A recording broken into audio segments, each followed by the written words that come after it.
Itodika manokana amin'ny tanora sy ny hoaviny ny fandaharana F2 anio ka omendanja amin'izany ny fiofanana ao anatin'ny ASY.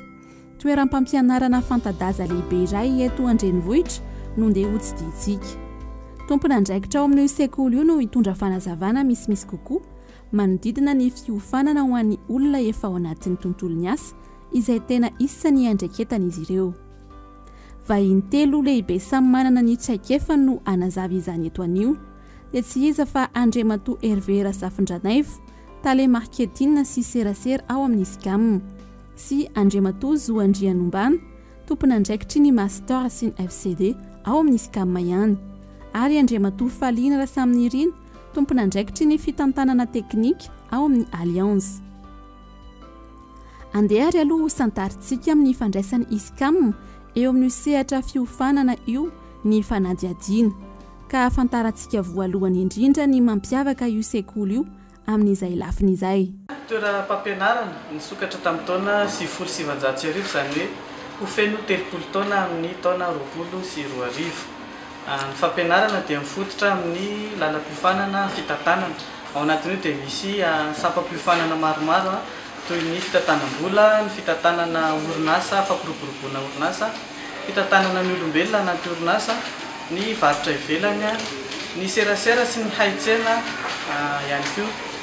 Farany koa moa dia vao nanokatra izay voaingana ny lalam-piofanana famoronana sy ny fanavoazana na ny design et innovation.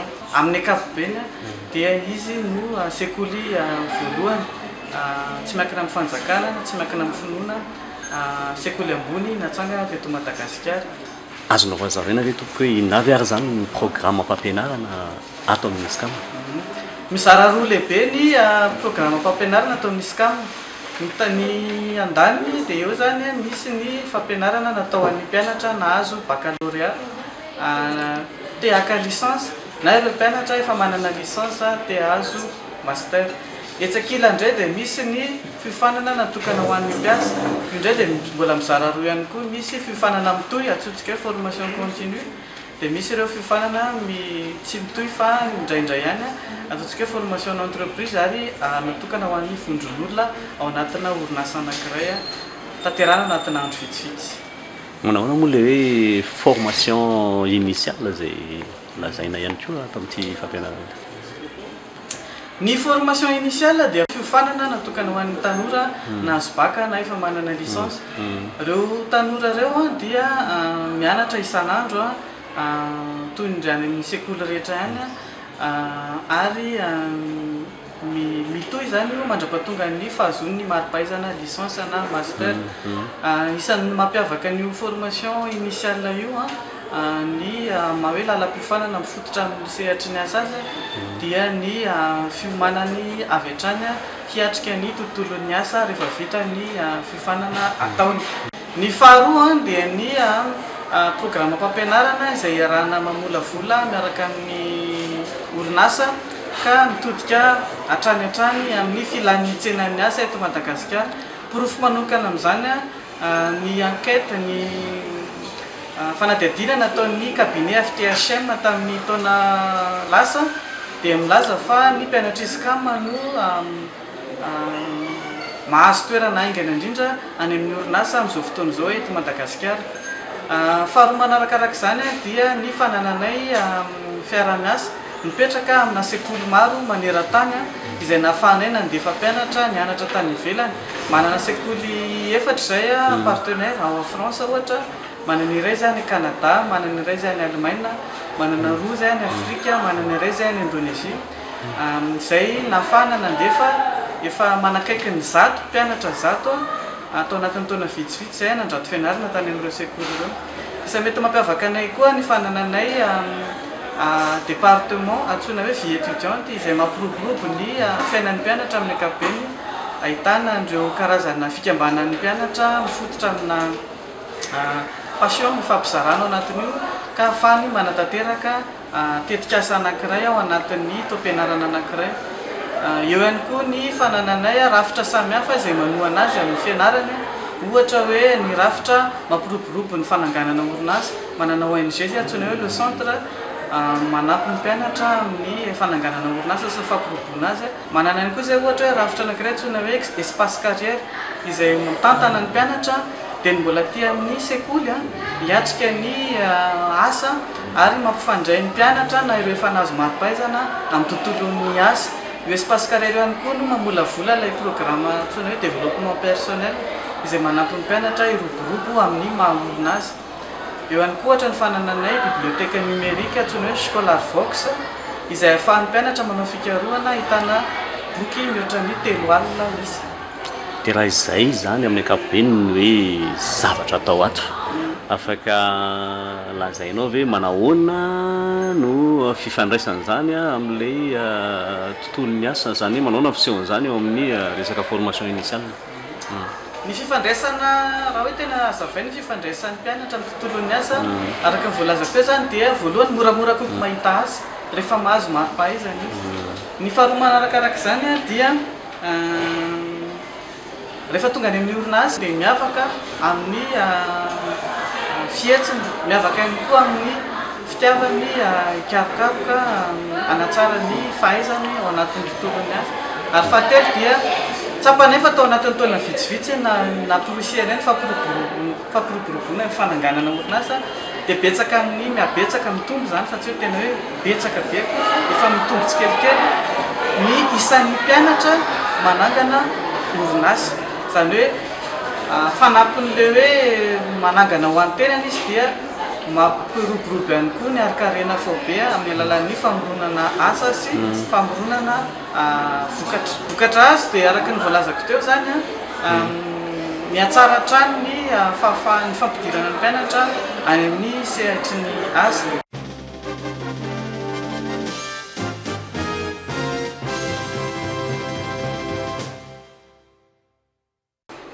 Rehefa miasa maharitraritra ny olona anankiray dia tsy manam-potoana izy hantarana fahalalana loatra. Zava-misy anefa mandritritsika miasa na mandritritsika misakafo na mandritritsika matory dia misy olona any ambadimbadika any any hoany maneran-tany mampiroborobo fahalalana.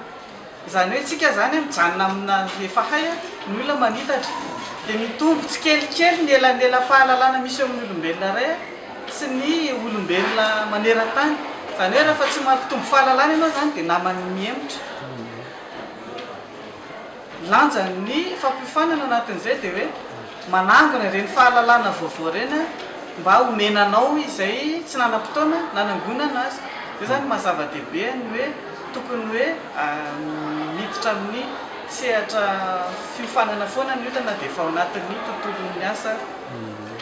Eo ihany koa ny teritery sy ny filana ny amin'ny tombo hatrana ao amin'ny manodidina ny tontolon'ny asa. Taloha ohatra hoe mety tsy nisy zany hoe ao anatin'ny tontolon'ny hay-tsaina ohatra na marketing tsy nisy zany hoe digital zany. Amin'izao fotoana izao efa misy ny marketing digital. Ny orinasa anankiray zany betsaka indrindra ny orinasa aty amin'ny antanan-dehibe betsaka amin'izy ireo raha vao tsy miditra amin'ny sehatry ny digital io dia mety misy vokatra tsy hotratra. Ianao nefany mety tsy nitezana atao anatin'izany na fifanana na raha anao tamin'ny fony anao mbola nianatra na ny zavatra ataonao ankehitriny dia teritery anankiray zany iny tsy maintsy hidirana, tsy maintsy hiditra zany ny orinasa anankiray amin'ny resaka fampifanana ny mpiasa amin'izay. Ohatra ray ny raisiko iny fa raha fehezina amin'ny ankapobeny ny teritery dia tafiditra anaty ilay antsoina hoe tontolon'ny voka tsika amin'izao fotoana izao. Io voka io raha ohatra resahana manokana dia hoe manahirana ny fehny tontolo amin'izao fotoana izao. Mandalo ny zavatra rehetrarehetra, betsaka loatra ny zavatra tsy voafehy ary mifamatipatotra ny zavatra rehetra. Izay zavatra rehetrarehetra izay nefa tsy voary voafehin'ny mpitondra orinasa avokoa, tsy voary voafehin'ny orinasa avokoa. Dia ny resaka fiofanana no manampy be da be ny mpitondra orinasa, mpitantana orinasa sy ny mpiasa ao aminy ahafahana mifehy izay voka zay. Tiako idina lalindalina mahakasika an'iny misy hoe misy le teritery, misy le zavatra tsy voatery hoe mora la mandrakariva. Manahoana ny endriky ny fiofanana mifandraika amin'izay? Misy fiofanana zany tsy ny fiofanana rehetra misy fiofanana zany hoe fototra azo omena ny orinasa, fa misy fiofanana teraka isa taona mety ahafahana miatrika an'izay fihetsiketsehana sy teritery samihafa amin'ny tontolo manodidina ny orinasa izay afaka jerentsika ny catalogue ny scam amin'ny site web ohatra hoe milaza hoe inona avy izay karazana lalam-piofanana na sehatra anankiray ahafahana miatrika an'izay ohatra hoe tomoko ohatra hoe antsoina hoe ligne management ohatra fomba fanaovavao izy io ao anatin'ny lalam-piofanana misy fitantanana ahafahana miatrika bebe kokoa amin'ny fomba mahomby ny tontolo maneritena. Mety ho vaovao amin'ny sofintsika nefa tena mahaliana ilay atao hoe formation continue diplômante na FCD. Natao an'iza tokoa moa izy io? Ny formation continue diplômante dia natao ho an'ny olona efa am-perinasa ka manana 2 ans d'expérience minimum. Olona mety efa manana diplôme baccalauréat izy io nandoatra an'izay dia proposenay formation anatsara kokoa ny fomba fiasany any amin'ny toeram-piasany any. Dia inona ary ny tombo manokana amin'ny fanarahana nio fanofanana formation continue diplômante io? Ya, tombo voalohany indrindra aloha ngamba tsisy resahana fa diplôme vaovao. Donc mahazo mari-pahaizana vaovao ianao izay ilainao foana iny n'aiza n'aiza lianao. Zavatra faharoa miditra ao anatin'ny réseau ISCAM mahazo lazainao hoe misy olona maromaro ao anatiny afaka manampy anao amin'ny zavatra rehetra amin'ny asanao na mpampianatra io na ny ancien io afaka ifampiresahanao daholo. Zavatra fahatelo raha ohatra ianao ka mpiasa mpanjakana mampiakatra ny kategorianao izay any amin'ny toeram-piasanao. Tivana kely amin'ny resaka réseau zany hoe nareo zany hoe manana le antsoina hoe moniteur ahoana ny fandehan'izay fisotran'izay fifampiresahana izay? Ny fandehan'ilay izy ny faran'izay sotra any am-pianarana aloha leo mianatra miaraka amina mpampianatra anankiray. Mpampianatra io izay professionnel amin'ny domaine. Io mpampianatra io tsy vitany amin'ny fampianarana fotsiny akory ny zavatra ataony fa azonao atonina foana izy hoe misy olona ohatr'izao inona ny ataoko. Izay foana moa fanao mpianatra amin'izao fotoana izao resaka ny zavatra iainana ny ampiasana amin'ilay mpampianatra ary izay mihitsy ny tena base ny formation continue diplômante. Inona ny zavatra iainana ny ampiasana izao ny afahako anampinanao amin'ny alalan'ny théorie izay fantatra hoe na recherche dia ataonao. Ohatra fiantraikany manokana ho an'ny mpianatra? Ho an'ny mpianatra azo lazaina hoe ho an'ny mpianatra izy maromaro mpianatra tato vita ny formation na tsy vita koa ny formation fa en cours de formation sasany efa nahazo promotion. Manarak'izay ny mpianatra koa mahazo fampiofanana avy aty aminay mpampianatra na avy aty aminay ancien moa zany mba hanatsara kokoa ny zavatra iainany ary ahitany asa hafa raha ohatra izy ka mila asa hafa. Dia inona ary zany manjara andraikitry ny mpampiasa n'ity karazam-piofanana ity? Ny anjara andraikitry ny mpampiasa voalohany indrindra aloha ny fampianarana aty aminay amin'ny alina ny mianatra ny mpianatra. Zany hoe mila manaiky ny mpampiasa hoe mety mivoaka lolo kely ty mpiasako ity fa miditra loko izy tsy manino tsy olana zany. Zay aloha zavatra voalohany donc mila fifanakena avy amin'ny mpampiasa hoe manaiky izay fa hianatra ianao fa izay kosa nefa misitraka ny tombony avy eo rehefa vita ny formation anao hitanao hoe misy fivoarana ianao na tsy vita koa ny formation anao fa en cours de formation nefa mahita zavatra vaovao dia afaka appliquenao amin'ny toeram-piasana izay. Azo ny mpampiasa atao tsara mihitsy koa no financer ny mpiasany fa hitany foana ny tombosoany io rehefa mahay le mpianatra. Tena zava-dehibe tokoa ny fahalalana ny mahakasika ny formation continue diplômante io. Inona ary zany no hoe vokatra na ohatra hoe diplôme na mahaizana azo avy amin'ny fiofana? Misy vokatra telo proposenay ato amin'ny ISCAM. Ny vokatra voalohany dia ny diplôme d'études supérieures na DES. Izy io azo lazaina hoe bac plus 2. Misy ny DESA diplôme d'études supérieures approfondies c'est équivalent bac plus 3, alors misy ny DEPA diplôme de professionnel approfondi c'est équivalent bac plus 4. Reo zany no proposenay amin'ny formation continue diplômante amin'izao fotoana izao. Ho fanampin'izay dia indro mpianatra iray nahazo tombony lehibe tamin'io formation continue diplômante io no ilazany heviny. Natonga anahy aloha ny resy lahatra voalohany indrindra fahitako hoe ny fiainana zany mila zavatra vaovao foana ianarany. Izay ny voalohany manarak'izay koa amin'ny orinasa manome opportunité afaka mianatra ny mpiasa dia saisir le opportunité zany anisan'ny tena naharesy lahatra anahy tena koa tia mianatra zava-baovao.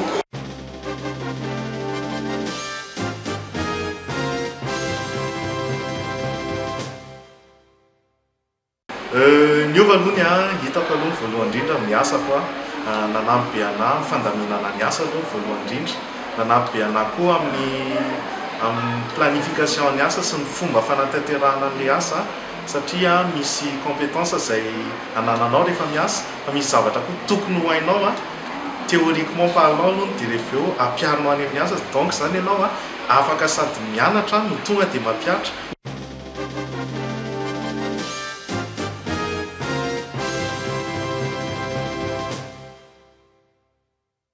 mazava-dehibe ny hoe misy fanampian'ny orinasa ao anatin'ny hoe te ampivoatra ny mpiasany izy ao anatin'ny fanatanterahana ny asany zany hoe tsy matsiaro tena zany ny mpiasa hoe mpiasa fotsiny fa mpiasa afaka mivoatra mpiasa afaka mitondra zavatra ho an'ny orinasa izy avy eo matoa izy mianatra zany etsy andaniny dia efa nisy ohatra ny lasy tamin'ny taona 2024 mitodika amin'ny fampiroboroboana ny orinasa sy ny fananganana orinasa niarahana tamin'ny ONG Le Centre fotoam-piofanana iray niavaka ho an'ny mpianatra izany nafinaritra ny tany Mahambo tena ny zavatra hitako hoe tena voaraiko aloha zany dia hoe be dia be ny zavatra azo atao be dia be tsy hainao rery ny eto an-tany zany fa misy zavatra be dia be azo atao ary afaka tena mivelatra amin'ny olona be dia be anao satria anisan'ny enahana tany ahoana ny fomba ahafantaranao ny tenanao ahafahanao manampy ny hafa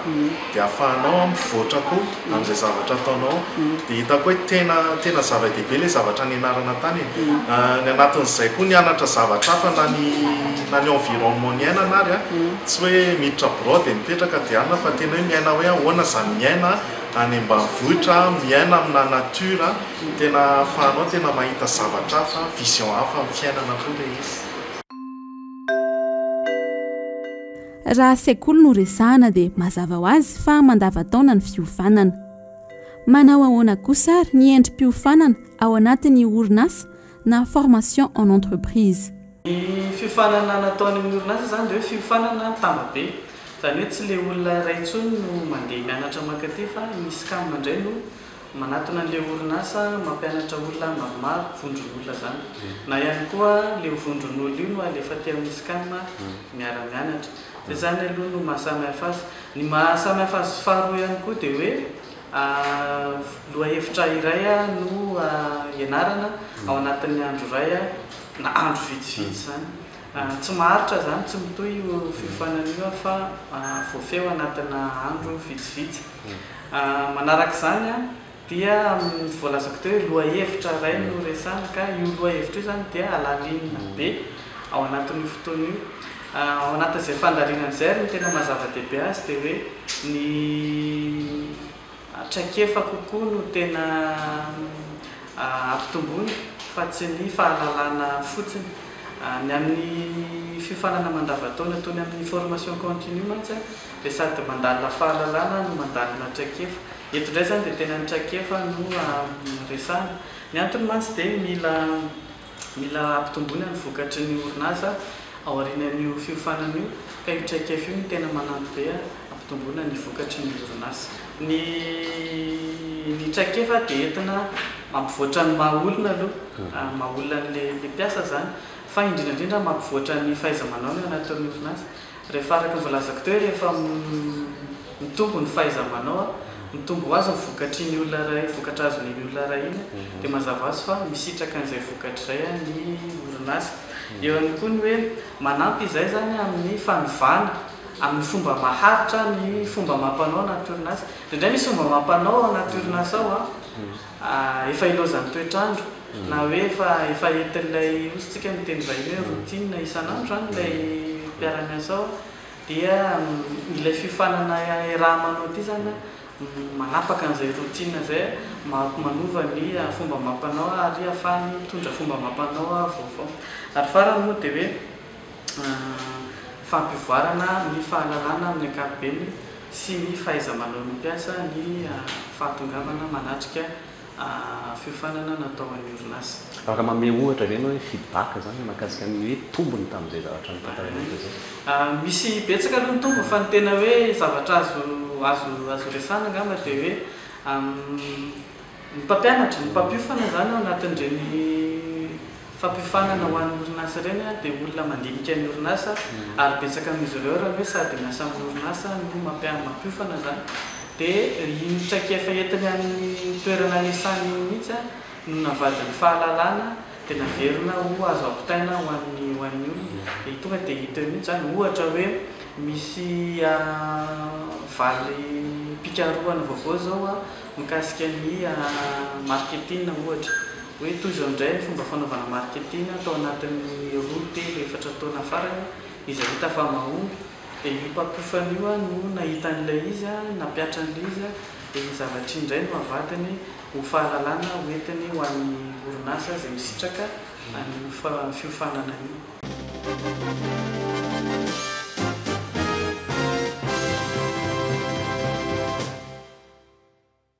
Voalohany indrindra aloha rehefa ohatra ka mitombo ny traikefa ananan'ny mpiasa mampitombo ny vokatra azo ny orinasa zay dia efa zava-dehibe zay ho an'ny orinasa iny fa ny fitombony ny arikarena ao anatin'ny orinasa mazava ho azy fa mampitombo ny arikarena fobe ao anatin'ny firenena izany hoe hita mihitsy zany ny fifandraisana eo amin'ny fanofanana olona miasa amin'ny orinasa sy ny fampandrosoana ny firenena ao anatin'izay fitombony fahalalana zay. Eo ihany koa ny fampiroboroboana ny fahalalana ny toeram-pampianarana dia manana ny endrika mahasamihafa azy amin'ny hoe cabinet de formation. Ny cabinet de formation dia toerana anankiray natao ambolavolana fahalalana anankiray ho ampitaina amin'ny orinasa. Ny toeram-pampianarana ohatra itony sady manana ohatra hoe karazana izay endriky ny cabinet de formation zay dia manampy kokoa amin'ny hoe fikaroana satria ny mpampianatra amin'ny toerana mpampianarana toy izao dia tokony ampiroborobo manabe vony asa-pikaroana ka manampy vony fanitarana ny fahalalana ao anatin'ny firenena zany ny fidiran'ny toeram-pampianarana anatin'ny formation fampiofanana ho an'ny orinasa.